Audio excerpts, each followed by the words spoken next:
தவறான ஒரு செயல் வந்து மக்கள் மத்தியில் திணிக்க பார்க்குறாங்க. நீங்கள் பிரச்சாரத்துக்கு போது ஆக்ரோஷமாக கத்தி கத்தி கத்தி நீங்கள் பேசுனது, அந்த வெயிலில் போனது வச்சதெல்லாம் நீங்கள் பண்ணினது. நீங்கள் விருப்பப்பட்டு போனது, ஒரு நபருக்காக நீங்கள் போனீங்க, தவறு இல்லை, நீங்கள் போய் யாருக்குனாலும் போய்க்குங்க.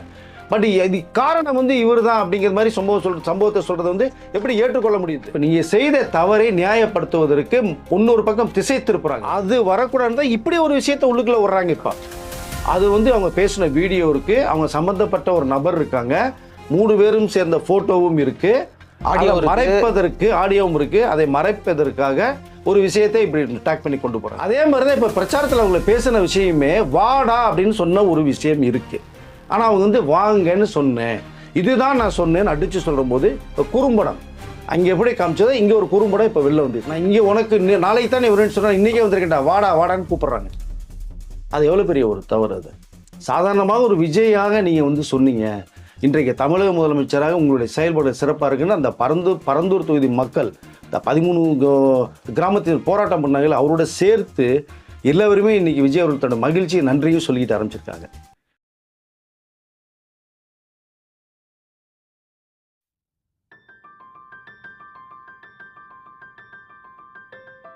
மூத்த பத்திரிகையாளர் வெங்கடேஷ் சார் நம்மள நினைஞ்சிருக்கு. வணக்கம் சார். வணக்கம் சார்.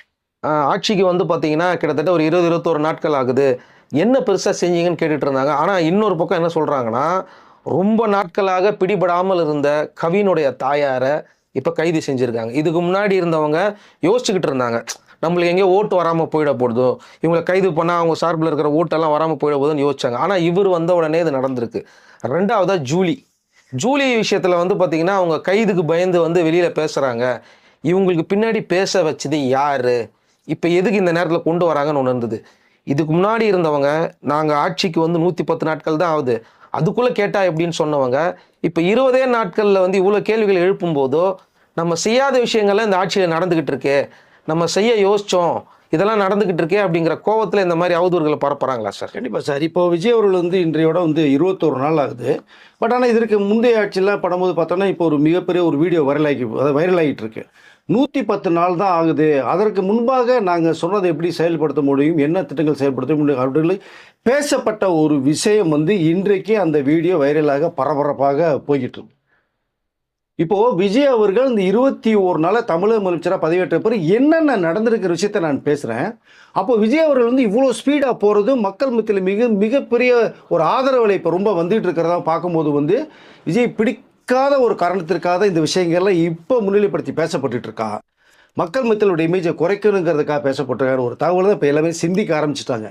நிறைய வீடியோக்கள் சோஷியல் மீடியா வர ஆரம்பிச்சிருச்சு. இப்போ நமக்கு அதை இப்போ நான் சொல்லிக்கல விரும்புகிறேன். 110 நாளில் செய்யணும்னு அவசரப்படுறீங்கன்னு கேள்வி கேட்கும்போது 21 நாள் இவ்வளோ விஷயங்கள் பண்ணியிருக்காருல விஜய் அவர்கள், அதையே நீங்கள் பேச தவிர்க்கிறாங்க. குறிப்பிட்ட ஒரு விஷயத்தை மட்டுமே எடுத்துகிட்டு பேசும்போது எவ்வளோ விஷயங்கள் நடந்திருக்குது. நம்மளுடைய தேவை தமிழ் மக்களுக்கும் தேவைங்கிறத வந்து ஃபோக்கஸ் பண்ணுறது தான் மற்ற அரசியல் கட்சிகளுடைய அந்த நியாயமான ஆசையில் இருந்தால் நான் சொல்லிக்கல விரும்புகிறேன். ஆனால் அது இங்கே இல்லை, விஜய் அவர்களை மட்டுமே ஒரு டார்கெட் பண்ணி பேசப்பட்டு இருக்கு. ஆனால் இப்போ பாருங்கள், முக்கியமாக இந்த பரந்தூர் விமான நிலையம் ஒரு சம்பவம் இருக்குது. 5600 ஏக்கர் வந்து திட்டமிடப்பட்டுச்சு அந்த விமான நிலையம் அமைக்கிறதுக்கு. அதில் 1700 ஏக்கர் வந்து மக்கள்கிட்ட கையகப்படுத்தப்பட்டுச்சு. இதெல்லாம் பண்ணும்போது மக்கள் கொந்தளிக்க ஆரம்பித்தாங்க. அங்கே வாழ்வாதாரம் போயிடும், விவசாயம் போயிடும், நாங்கள் போய் எங்கே இருக்கிறது, என்ன பொழப்பு படுத்துறது, என்னுடைய வாழ்க்கை என்ன ஆகுறது. 13 கிராமத்தை சேர்ந்தவர்கள் மிகப்பெரிய ஒரு போராட்டத்தை பண்ணாங்க. அது வந்து என்ன பண்ணுறது ஏது செய்யறதுன்னு முந்தைய அரசு வந்து அப்படியே வந்து எந்த விதமான பதிலும் சொல்லாமல் ஸ்லோவாகவே போய்ட்டு இருந்தது. இது வந்து ரொம்ப எதிரொலிப்பாக வருவோம் தான். கடந்த முறை 2025 ஜனவரி மாதம் விஜய் அவர்கள் கட்சி ஆரம்பித்த ஒரு வருஷத்திலே போய் பரந்தூரத்தில் முதல் முறையாக பேச ஆரம்பித்தார். விவசாயிகளுக்கு ஆதரவாக மிகப்பெரிய ஒரு குரலை கொடுத்தார். நான் உங்களுக்கு இருக்கேன், உங்களோட போராட்டத்தில் நானும் கலந்துக்குவேன், உங்களுடைய வாழ்க்கையை மேம்படுத்துவேன், விவசாயம் அழியக்கூடாது அப்படிங்கிற விஷயத்தை மிக பிரபலமாக இங்கே பேசிட்டு வந்தவர், மிக பெரிய விஷயம் பார்க்கப்பட்டது. அப்போ இன்றைக்கு தமிழக முதலமைச்சராக பதவியேற்ற பிறகு இந்த 21 நாளில் இந்த பரந்தூர் விமான நிலையத்தை செயல்படுவதே வேலை நிப்பாட்டி வச்சுருக்காங்க. அது கிட்டத்தட்ட கைவிடப்படக்கூடிய சூழ்நிலைக்கு போயிருக்கு.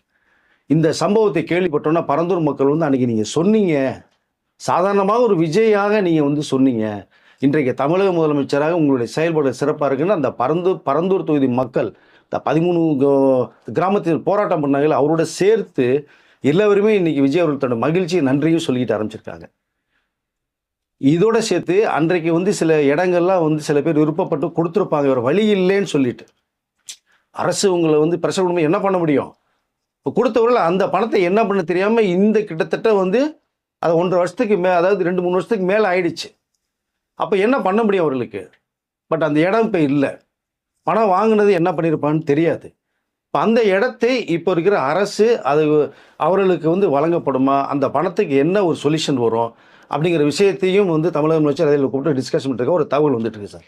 இது முறையாக பெரிய அளவில் பேசப்படுது, பார்க்கப்படுது, பறந்து நினைத்தது. ரெண்டாவது நீங்கள் எடுத்தீங்க இந்த சிஎம்டியில் வந்து இந்த பில்டிங் கட்டுறதுக்குன்னு சொல்லி கடந்த முறையில் எல்லாம் பார்த்தோம்னா பார்ட்டி ஃபண்டு அப்படின்னு சொல்லி ஒரு ஸ்கொயர் ஃபீட்டுக்கு எவ்வளோன்னு சொல்லி கட்டாயமாக அமௌண்ட்டு செலுத்தப்படணும். இது சின்ன சின்ன வீடு தவிர பெரிய பெரிய வீடுகள் அப்பார்ட்மெண்ட்ஸ் கட்டுறவங்கெல்லாம் வந்து பெரிய இடங்கள் பண்ணும்போது நிறைய கோடிக்கணக்கில் வந்து பார்ட்டி ஃபண்ட் கொடுக்க வேண்டிய சூழ்நிலை வரும். இந்த முறை அதை தமிழக முதலமைச்சர் விஜய் அவர்கள் ஆட்சி வந்தோடனே இந்த பார்ட்டி ஃபண்டை கொடுப்பதை நிப்பாட்டியிருக்காங்க. இது எவ்வளோ பெரிய விஷயம் இது பார்க்கப்படுது. எல்லா பில்டர்ஸுமே சந்தோஷப்படுறாங்க. இதுக்கு என்ன ஒரு காரணம்னா, அந்த பில்டர்ஸ் அப்பார்ட்மெண்ட்ஸ் கட்டுறவங்க சொந்த வீடு வாங்குற எல்லாமே பேங்க் லோனு போட்டு கஷ்டப்பட்டு வாங்குறாங்க ஒரு வீடாக சென்னையில் வேணும்னு.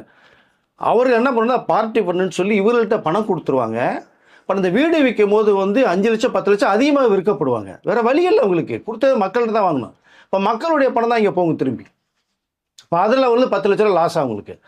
இப்போ அது வந்து இப்போ இந்த பார்ட்டி ஃபண்டு கேன்சல் பண்ணதுனால பில்டர்ஸ் வந்து நியாயமான என்ன ரேட்டோ அதை கொடுக்கும்போது வாங்கக்கூடிய மக்களுக்கு அந்த 10-15 லட்ச ரூபா வந்து சேவ் ஆகும். ஒரு சிறிய வீடு வாங்குறவங்களுக்கு, பெரிய வீடு வாங்குறவங்களுக்கு கிட்டத்தட்ட 50 லட்சத்துக்கு மேலேயே சேவ் ஆகும். இது மிகப்பெரிய ஒரு விஷயமா பார்க்கப்படுது. இதெல்லாம் இந்த பார்வைக்கு தெரியாதா பேசுபவர்களுக்கு? ரெண்டாவது எடுத்துங்க, இந்த டாஸ்மாக் மூடல். முந்தைய முறை 500 கடைகள் மட்டுமே மூடப்பட்ட விஷயத்தில் இப்போ வந்த 2 வாரத்திலேயே 700 கடைகளுக்கு மேலே மூடப்பட்ட ஒரு சம்பவம் நடந்திருக்கு. அது சம்மந்தமாக நிறைய டாஸ்மாக் ஊழியர்கள் போராட்டம் கூட பண்ணினாங்க. எங்களுக்கு என்ன பாட்டிலுக்கு 10 ரூபா வாங்கக்கூடாது, ஏன்னா எம்ஆர்பிக்கு மேலே வந்து 20 ரூபா வாங்குறாங்க நிறைய இடங்களில். இந்த எலைட் பாரில் என்ன போய் கேட்டிங்க அப்படின்னோம்னா பாட்டிலுக்கு மேலே அங்கே எல்லாமே ஃபுல்லு வைப்பாங்க, 20 ரூபா 30 ரூபா கேட்பாங்க கம்பல்சரியாக. அது வந்து இப்போ பண்ணக்கூடாதுங்கிற அளவுக்கு ஸ்ட்ரிக்டாக ஒரு ஆர்டர் போட்டு அப்படி எடுத்தால் நடவடிக்கை எடுக்கப்படும் சொல்லி சஸ்பெண்ட் பண்ண சில விஷயங்கள் இருக்குது. டாஸ்மாக் கடைகள் மூடப்பட்டது, அந்த ஊழியர்களுக்கு வந்து மாற்று வேலையாக இன்னொரு டாஸ்மாகில் வேலை கொடுக்கப்பட்டு அவர்களுக்கு நிரந்தரமாக ஒரு முடிவு செய்யப்படுற அளவுக்கு நிறைய திட்டம் செயல்பட்டு இருக்கு. இதை தவிர அடுத்து பார்த்தீங்கன்னா ஒரு சிறுவன் வந்து காவல்துறை சம்பந்தமாக ஒரு விஷயம் வந்து செய்தி அடிப்படுது. அந்த காவல்துறையை சேர்ந்த ஏற்று வந்து டிஸ்மிஸ் செய்யப்பட்டிருக்காங்க. முன்னெல்லாம் பார்த்தீங்கன்னா சஸ்பெண்ட் செய்யப்படுவார்கள் ஒரு 30 நாள் 60 நாள், இல்லை இதிலிருந்து வேறு இடத்துக்கு தூக்கி அடித்து பதவி வந்து மாற்றத்தை ஏற்படுத்தி அங்கே போய் வேலை செய்யணும்னு சொல்லுவாங்க. இப்போ நேரடியாக டிஸ்மிஸ். இதற்கு முன்பாக இதே டாஸ்மாகில் குறிப்பிட்ட நேரத்துக்கு பிறகு விற்கப்படும் போது அது வந்து சஸ்பெண்ட் செய்யப்பட்ட சம்பவம் இருக்கிறது. தொடர்ந்து இப்படி நிறைய விஷயங்கள் நடந்துகிட்டு இருக்கு. இதற்கு அடுத்து பார்த்தீங்கன்னா இன்னொரு விஷயம், முக்கியமாக 2 நாளைக்கு முன்பாக திருச்செந்தூர் முருகன் கோயிலில் அமைச்சர் ரமேஷ் அவர்கள் வந்து சாதாரணமாக பொதுமக்கள் மாதிரி ஒரு டிஷர்ட்டை போட்டுட்டு போய் மக்கள் மத்தியில் போய் மாஸ்க் ஒன்று போட்டுட்டு அங்கே ஆய்வு பண்ண போகிறார். யாருன்னே தெரியல, அமைச்சர்னே தெரியல நிறைய பேருக்கு. ஆனால் இளைஞர்கள்லாம் நிறைய பேர் இருக்காங்க, படித்தவர்கள், மிகப்பெரிய திறமைசாலி தானே இப்போ தாவைக்கோட அமைச்சர்கள் இளைஞர்களாக இருக்காங்க. போய் பார்க்கும்போது ஆய்வு செய்யப்படுறார். அப்போது அங்கே ஒரு இங்கே முக்கியமாக திருச்செந்தூர் கோயிலில் வந்து நிறைய முறைகேடுகள் நடக்கின்ற விஷயம் நிறைய பேசப்பட்டுருக்கு பல வருடங்களாக. இங்கே என்ன வருது, சாமி தரிசனம் உடனடியாக பார்க்கணும்னு சொல்கிறார். அப்போ ஒரு அர்ச்சகர் வந்து நீ சாமின்னா நேரடியாக கூட்டு கொண்டு போய் சாமிக்கு முன்னாடி நிப்பாட்டிடுறேன், எனக்கு 4000 ரூபா பணம் கொடு, பணம் கொடுத்தா நிப்பாட்டுறேங்கிறார். அவருக்கு தூக்கி வாரிப்படும். இப்போ பொதுமக்கள் பொது தரிசனம் வர்றவங்க 50 ரூபா தரிசனம் 100 ரூபா தரிசனம் கொடுத்து டிக்கெட் வாங்கி போகிறவங்க அவர்கள் கீழே 4 மணி நேரம் 5 மணி நேரம் நின்று போகணும். அப்போ 4000 5000 கொடுத்தேன்னா குறுக்கு வழியில் வாசலே கொண்டு நிப்பாட்டுறேன், அவருக்கு தூக்கி அடிக்குது. அப்போ சொல்கிறேன் என்கிட்ட பணம் கிடையாதுன்றார் அமைச்சர். பணம் இல்லைன்னா என்ன, ஜிபேயில் அனுப்பு. ஜிபேயில் அனுப்பப்பட்டதுக்கு பிறகு தான் அவர் யாருங்கிறத சொல்ல வரும்போது அமைச்சர் தூக்கி வாரிப்படுது, கைகள் ஓதுறது. அப்போது விளக்கம் கேட்குறாரு. விளக்கம் கேட்டு எங்களுக்கு முறைப்படி கடிதம் கொடுங்க, உங்கள் மேல் நடவடிக்கை எடுக்கப்படும்னு சொல்லிட்டு அடுத்து வந்து சாப்பாடு மதிய சாப்பாடு போடுறாங்க இல்லையா, அங்கே போய் ஆய்வகத்தில் போய் உட்காந்து அந்த சாப்பாடை சாப்பிட்றாரு. குவாலிட்டி எப்படி இருக்குது, அப்புறம் இந்த ரெஸ்ட் ரூம் இருக்குது, கழிவறைகள் போகிறாங்க, தண்ணி வசதி எப்படி இருக்குது, ஒட்டு மொத்தமாக திருச்செந்தூர் ஃபுல்லாக ரவுண்ட் அடித்து ஒரு நாள் ஃபுல்லாக ஸ்பெண்ட் பண்ணுறாரு. சிறப்பாக செயல்படணும். கோயிலுங்க அது. சாமியை பார்க்க வர்றவங்க அவங்களுக்கு வேண்டுதலை பண்ணுவாங்க. லஞ்சன்றது மாதிரி நீங்கள் கேட்டால் அந்த நடவடிக்கை எடுக்கப்பட்டுட்டு இருக்கு. இதெல்லாம் இவ்வளோ விஷயங்கள் நடந்திருக்கு. பரந்தூர் விமான நிலையம், டாஸ்மாக், இந்த காவல்துறையில் வந்து டிஸ்மிஸ் செய்யப்பட்டது, இவ்வளோ விஷயங்களை பார்ட்டி பண்ணுறது, அப்புறம் இந்த திருச்செந்தூர் கோயில் நடவடிக்கை, இவ்வளோ நல்ல விஷயங்கள் 21 நடந்திருக்கு. இதை விட இன்னும் சிறப்பாக போனால் ரேஷன் கடையில் இப்போ வரக்கூடிய பொசிஷனில் மூட்டை மூட்டையாக வந்து இறங்கும். இந்த எடை மிஷினில் எடை போட்டு தருவார்கள். இப்போ எல்லாமே பாக்கெட்டில் போகிறது மாதிரி சிஸ்டம் இப்போ வந்து வரப்போகுது. நீங்கள் போனவுடனே கார்டை ஸ்வைப் பண்ணி நீங்கள் என்ன வேணுமோ பொருளை கேட்டிங்கன்னா பாக்கெட்டாக கையில் கொடுத்து அனுப்பிச்சுட்ருவாங்க. இந்த எடை மிஷினில் அந்த எடை குறைப்பதற்கு வாய்ப்புகள் மேல் கிடையாது. இது ஏழை எளிய மக்கள் அந்த ரேஷன் நம்பி வாழ்கிற வந்து குடும்பங்கள் எவ்வளோ குடும்பங்கள் இருக்குது உங்களுக்கு. அது ஒரு புறம். ஸோ இது தவிர முக்கியமாக ஒரு விஷயம் பார்க்கப்படுதுன்னா, இப்போ அமைச்சர் பிரபு அவர்கள் வந்து இந்த கனிம வளங்கள் வந்து அதாவது அந்த கனிம வளங்களை உடைத்து எடுக்கப்பட்டு போகிற விஷயம் வந்து கேள்விப்பட்டு அவர் உடனடியாக விசாரணை நடத்துறதுக்கு போகிறாங்க. அங்கே உரிய அனுமதி இல்லாமல் கனிம வளங்களை உடைத்து எடுத்து செல்லப்படக்கூடிய 469 லாரிகளை வந்து பறிமுதல் செய்கிறார். எப்போ வந்து 21 நாள் நடக்கிற விஷயங்கள் இது. இது தவிர பார்த்தீங்கன்னா சட்டவிரோதமாக 78 இடங்களில் கனிம வளங்கள் உடைத்து எடுக்கப்பட்ட ஒரு தகவல் வந்து அதை கண்டுபிடிச்சிருக்கார். 67 கல்குவாரிகளை வந்து மூடுறதுக்கு உத்தரவு போட்டிருக்கார். இதில் முக்கியமாக 23 கல்குவாரிகள் வந்து விதிமீறல் செயல்பட்டு வந்ததை தற்காலிகமாக உடனடியாக மூடப்பட வேண்டும் அப்படின்னு ஒரு உத்தரவு தமிழக அரசாங்கிட்ட தமிழக முதலமைச்சர் பார்வையை கொண்டு போய் இந்த செயல்படுத்தியிருக்காங்க. இது எவ்வளோ பெரிய விஷயமா பார்க்கப்படுது. 21 நாள் எவ்வளோ விஷயங்கள் நடந்துக்கிட்டு இருக்கு. இதை நீங்கள் விமர்சனம் செய்து சிறப்பாக இருக்குது அப்படின்னா உங்கள் மக்கள் மத்தியில் எந்த அளவுக்கு இவர்களுக்கு நல்ல பேர் வருங்கிறத நீங்கள் வந்து புரிஞ்சுக்காமையே போயிட்டாங்க. அதுதான் ரொம்ப வேதனைக்குரிய விஷயமா இருக்குது.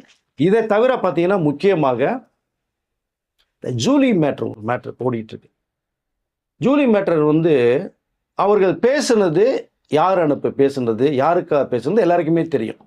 ஓகே, நீ விமர்சனம் பண்ண வரீங்க, மேடை பேச்சில் வரீங்க, அதெல்லாம் ஓகே, நியாயம், நீங்கள் பேசிங்க, அது தவறு இல்லை. ஆனால் என்ன பேசுவது என்பது ஒரு விஷயம் இருக்கு இல்லையா. அங்கே ஒரு பேசின ஒரு விஷயம் ஆல்ரெடி வீடியோ ஒன்று இருக்கு.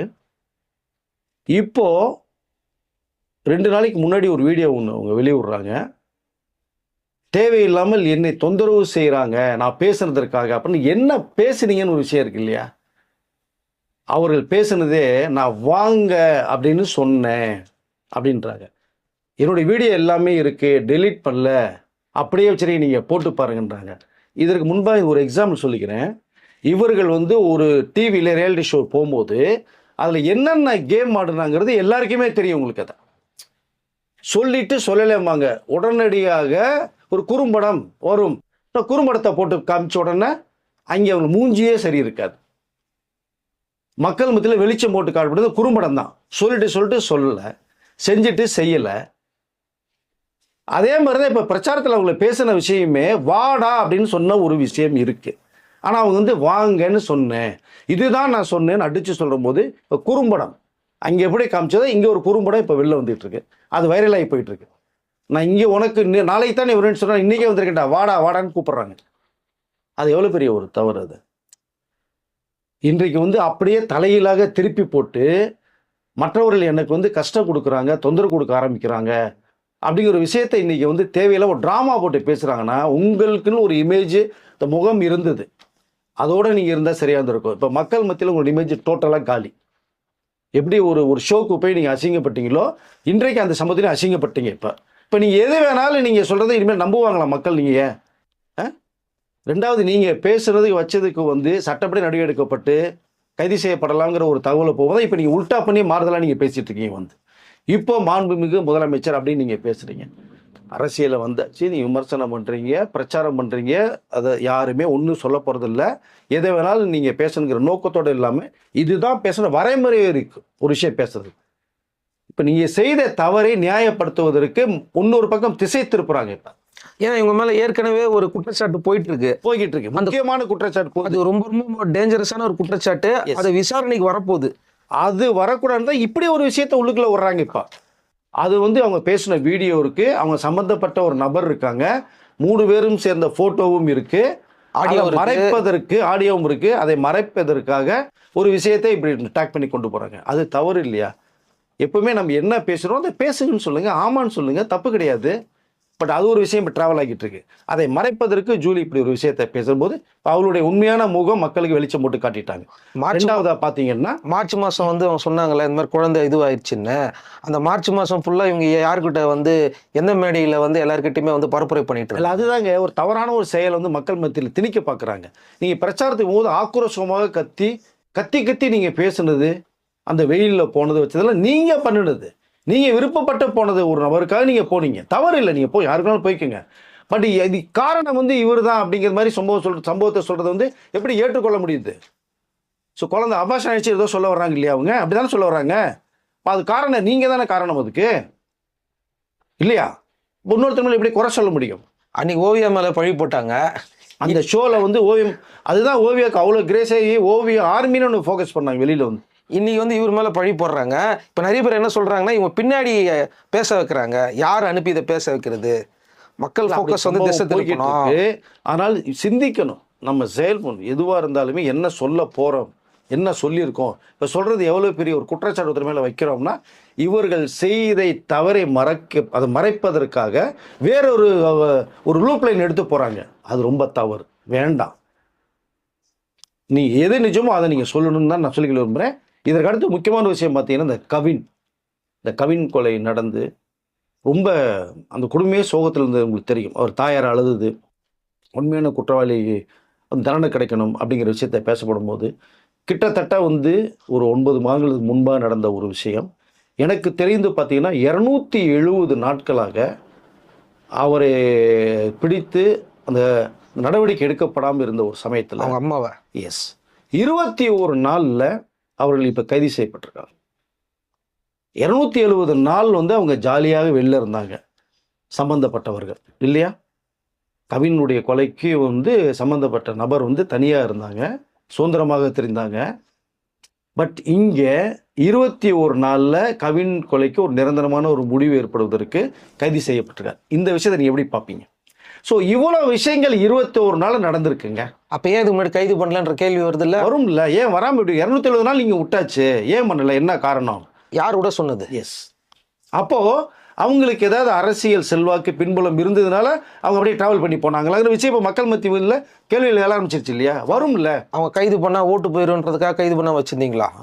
அந்த தொகுதி மக்கள், அந்த சமூகத்தை சேர்ந்தவர்களை மிஸ் ஆகுன்னு கூட நினைக்கலாம். பட் அது நோக்கம் இல்லைங்க. பட் ஒரு பையன் இறந்துருக்கான், அவனுக்கு நீதி கிடைக்கணும், அதுதானே முறை. பாதிக்கப்பட்ட குடும்பம் இல்லையா? அவங்க பாட்டுக்கு அசால்ட்டாக சம்மந்தப்பட்டவர்கள் 200 நாள் வெளில போயிட்டாங்க அப்படின்னா அது எப்படி? அதுதான் விஜய் அவர்கள் தமிழக முதலமைச்சராக வந்ததுக்கு பிறகு 21 நாளில் இந்த அவசர நடவடிக்கை எடுக்கப்பட்டு கைது செய்யப்பட்டிருக்காங்க. இவ்வளோ சம்பவம் நடந்திருக்கு. இதெல்லாம் விட்டுட்டு ஏதோ சின்ன சின்ன சின்ன சின்ன விஷயங்களுக்கு போய் குறை சொல்லி எப்படியாவது மக்கள் மத்தியில் இவருக்கு செல்வாக்கு அதிகமாகிட்டு இருக்கு, இதை குறைக்க வேண்டும் நோக்கத்தோடையே செயல்பட்டு இருந்தால் இதை மக்கள் யாரும் நம்ப மாட்டாங்க, நம்ப தயாரில்லை. இதன் விளைவாக பார்த்தீங்கன்னா இப்போ முன்னாள் காவல்துறை அதிகாரி அவர்கள் பொன் மாணிக்கவேல் அவர்கள் ஐயா சொன்னது கூட, மக்கள் வரி பணத்தை தொடவே மாட்டேன் அப்படின்னு ஒரு விஷயத்தை சொல்லி மக்களுக்காக தான் என்னுடைய உழைப்பு இருக்கும், அவர்களுக்கு என்ன தேவை அப்படிங்கிற விஷயத்த வேறு எந்த முதல்வராவது வந்தவர்கள் சொல்லியிருக்காங்களா? அதனால் இங்கே விஜய் அவர்கள் சொல்லி இங்கே செயல்பட்டு இருக்காங்க அப்படிங்கிற விஷயத்தையும் அந்த பொன் மாணிக்கவேல் ஐயா வந்து சொல்லியிருக்காங்கன்னா இது வந்து எந்த அளவுக்கு சிறப்பாக செயல்பட்டுங்கிறதுக்கு இது ஒரு உதாரணமான சொல்லிகள் விரும்புகிறேன் சார். அதாவது 5 வருடங்களில் செய்ய முடியாததை ஒருத்தர் 20 நாட்களில் செய்கிறாரு அப்படிங்கிறப்போ வந்து பார்த்திங்கன்னா இந்த செய்திகளை வந்து மழுங்கடிக்கப்பட்டு வேறு செய்திகளை வெளில கொண்டு வராங்க, அவ்வளோதான். இல்லை, அது இந்த 20 நாள் இவ்வளோ விஷயங்கள் விஜய் வந்து டக்கு டக்கு டக்குன்னு பண்ணும்போது டைஜஷன் பண்ண முடியல, அது கொஞ்சம் கஷ்டம்தான். பட் போக போக போக இது எல்லாம் சரியாகும். 5 வருடங்கள் தொடர்ந்து அவருடைய ஆட்சி சிறப்பாக செயல்படும். மக்கள் அதை தான் விரும்புகிறாங்க. அவர் உடன் இருப்ப நிர்வாகிகள், ஆதரவு தந்தவர்கள் எல்லாமே அதுதான் விரும்புகிறாங்க. நேர்மையாக போயிட்டு இருக்கின்ற கருத்து தான் பதிவு பண்ணுறாங்க. இன்னொரு செய்தியும் நம்மளுக்கு கிடைச்சிருக்கு. என்ன செய்தி அப்படின்னா, கவின் வழக்கு போலவே இன்னும் பல வழக்குகள் வந்து பார்த்திங்கன்னா கடந்த முறை அப்படியே மூடப்பட்டிருக்கு, விசாரணையின்றியே மூடப்பட்டிருக்கு. பல பேர் கொதிச்சு எழுந்திருக்காங்க. அந்த வழக்குகள் எல்லாமே மீண்டும் மறு விசாரணைக்கு உட்படுத்த போறாங்க. அதுல பெரிய பெரிய வழக்குகள்லாம் இருக்கு. Yes. நியாயம் கிடைக்காம மூடப்பட்ட பல வழக்குகளை இப்ப திரும்ப ஓபன் பண்ண போறாரு விஜய் அவர்கள் அப்படிங்கிற அந்த செய்திகள்லாம் வந்திருக்குது. இந்த செய்திகள் வெளிவராம இருக்கிறதுக்காக தான் பண்றாங்களான்னு நம்மளுக்கு தெரியும். கண்டிப்பா எல்லாமே நடக்கும். பட் இங்க நடக்கிற சின்ன சின்ன தவறுக்கும் உரிய நடவடிக்கைப்பட்டு விசாரணை நடத்தப்பட்டு துரிதப்படுத்தப்பட்டிருக்கு. காவல்துறையெல்லாம் கூப்பிட்டு டிஸ்கஷன் பண்ணி கான்ஃபரன்ஸ் போட்டிருக்காங்க. இது தவிர இன்னும் 2 வாரத்துல பட்ஜெட் தாக்கல் செய்ய போகிறார்கள். இந்த பட்ஜெட் தாக்கல் செய்யப்படும் போது மக்களுக்கு விஜய் அவர்கள் என்ன சொன்னாங்களோ அதை செயல்படுற திட்டங்களும் இருக்கு. வெள்ளை அறிக்கை கொடுக்க அப்பொழுது போறாங்க. அவர் வந்து முதலமைச்சராக பதவியேற்றும் பொழுது முதன்மையாக சொன்ன ஒரு விஷயத்தையும் பட்ஜெட் தாக்கல் படும்போது மக்கள் முன்னாடி டேபிளில் கொண்டு வைக்க போறாங்க. ஏன்னா என்ன இருக்கு என்ன இல்லைங்கிறத போனாதான் தெரியும்னு சொன்னாரு. அதை மக்கள் முன்னாடி கொண்டு டிரான்ஸ்பரண்டாக வைக்க போறாரு. அப்பதான் இவர் சொன்னதை என்ன செயல்படுத்த முடியும் செய்யறத மக்கள்கிட்ட அதனுடைய முடிவை கொடுக்க போறாரு. இந்த 2 வாரத்தில் நடக்க போகுது. ஏன்னா இது திரும்பவும் நான் ஒரே ரிப்பீட்டடாக தான் சொல்கிறேன். 110 நாள் தான் ஆச்சு. அதுக்குள்ளே நீங்கள் வந்து இவ்வளோ எதிர்பார்க்குறீங்களா?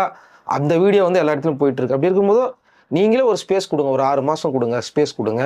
எதுவுமே வந்து பார்த்தீங்கன்னா 6 மாதம் குறைஞ்சது 1 வருடமாக கொடுத்துட்டு அதுக்கப்புறமா வந்து பார்த்தீங்கன்னா என்னென்ன குறைகள் இருக்குதோ எல்லாருமே பேசலாம். அது தப்பே கிடையாது.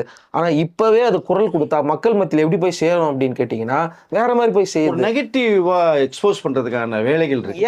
ஏன்னா வந்த உடனே நீங்க இவ்வளோ பேர் வந்து கதறீங்க அப்படின்னா அப்போ இந்த ஆட்சி கரெக்டா போயிட்டு இருக்குன்னு அர்த்தம் போல இருக்குது.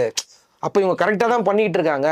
இது எப்படி தொடர்ந்துற போதோ அப்படிங்கிற காரணத்துக்காக தான் நீங்க இப்படி பேசுறீங்களோன்னு சொல்லிட்டு அப்படிதான் போய் சேருது. இல்ல, மக்கள் மத்தியிலையும் ஒரு என்ன தாட்ஸ் வருதுங்க. 3 மாதம் தான் ஆட்சி இருக்கும், 6 மாதத்துக்குள்ள ஆட்சி இருக்காதுன்னு ஒரு விஷயத்த ஃபோக்கஸ் பண்ணும்போது ஏன் சிறப்பாக தானே போய்கிட்டு இருக்கு. சின்ன தவறு நடக்குது. பட் அதை சரி செய்யறதுக்கு நிறைய வேலை பண்ணிட்டு இருக்காங்க முதலமைச்சர். அப்போ எதை நோக்கி இது வந்து பேசப்படுது அப்படின்னா அங்கே என்ன ஒரு விஷயம் பேக்ரவுண்ட்ல இருக்காங்கிற அளவுக்கு இப்போ மக்கள் சிந்திக்க ஆரம்பிச்சிட்டாங்க. நமக்கு தெரிந்த மூத்த பத்திரிகையாளர் சீனியர் ஜேர்னலிஸ்ட்டை கூட நிறைய பேர் பேசுகிறேன். எதற்கு 3 மாதம் 6 மாதம்னா அது ஏதோ ஒரு நோக்கத்தோடு பேசப்படுறதால நிறைய பேர் பேச ஆரம்பிச்சிருக்காங்க. தாவேக்காவை சேர்ந்த தவறு பண்ண பல பேரையே சஸ்பெண்ட் பண்ணியிருக்காங்க, பல பேர் நீக்கியிருக்காங்க. ஆமாம், இதுக்கு முன்னாடி எந்த கட்சியிலும் இது நடந்தது கிடையாது. தற்காலிகமாக இவரை வைத்து நாங்கள் விலக்கி கிடைக்கிறோம் அப்படின்னு சொல்லிடுவாங்க. 2 மாசத்துக்குள்ள வந்து பார்த்தீங்கன்னா அவங்களே சைலண்டாக உள்ள கூப்பிட்டு வந்துருவாங்க. ஆனால் இந்த முறை உடனே ஆக்ஷன் எடுக்கிறாங்க. கட்சிக்குள்ள இருக்கிறவங்களே மேலேயே வந்து தொடர்ந்து நடவடிக்கைலாம் எடுக்கப்படுது. அதுதானங்க சொன்னது. மக்கள்கிட்ட சொன்னதே அதுதானங்க. தவறு நடக்கக்கூடாது, ஊழல் நடக்கக்கூடாது. அப்படி இருந்தால் யாராக இருந்தாலும் நான் ஆக்ஷன் எடுப்பேன். உன் மனசில் அப்படி என்ன இருந்தால் எரேஸ் பண்ணிருங்கன்னு அதுதான் சொன்னார். பட் அதிலிருந்து விஜய் அவர்கள், தமிழக முதலமைச்சர் விஜய் அவர்கள் பின்வாங்க மாட்டார். இப்போ அதனால வந்து நம்ம என்ன சொல்றோம்னா குறைகள் இருந்தாலும் கமெண்ட் செக்ஷன்ல வந்து சொல்லுங்க. ஃபுல்லா நிறைகள் இருக்குதுன்னே நாங்கள் சொல்ல விரும்பல. ஆக்சுவலா குறைகள் நிறைகள் ரெண்டுமே சேர்த்தே சொல்லுங்க நம்ம சொல்றோம். நம்ம அதுதான் ஒரு டைம் கொடுக்கணும்னு மக்களும் சொல்லி டைமும் கொடுங்க. அதே எல்லா ஆதரவு தந்துள்ள சொல்றாங்க. அரசியல் கட்சி மிகப்பெரிய ஜாம்பவான்கள், பழுத்த பழங்கள் அரசியல் கட்சியில் அதுதான் சொல்றாங்க. வந்த உடனே எப்படி செயல்படுத்த ஒரு டைம் கொடுக்கணும். ஒரு மிஞ்சி போனா 1 வருஷம் டைம் கொடுங்க அப்படின்றாங்க. அப்போ 1 வருஷத்துக்குள்ள எல்லாமே இங்க என்ன இருக்குன்னு தெரிஞ்சுக்கிறதுக்கே ஒரு டைம் எடுக்குங்க. இதுக்கு முன்னாடி நீங்க தானே சொன்னீங்க 110 நாட்களுக்குள்ள எல்லாத்தையும் எப்படி செயல்படுத்த முடியும்.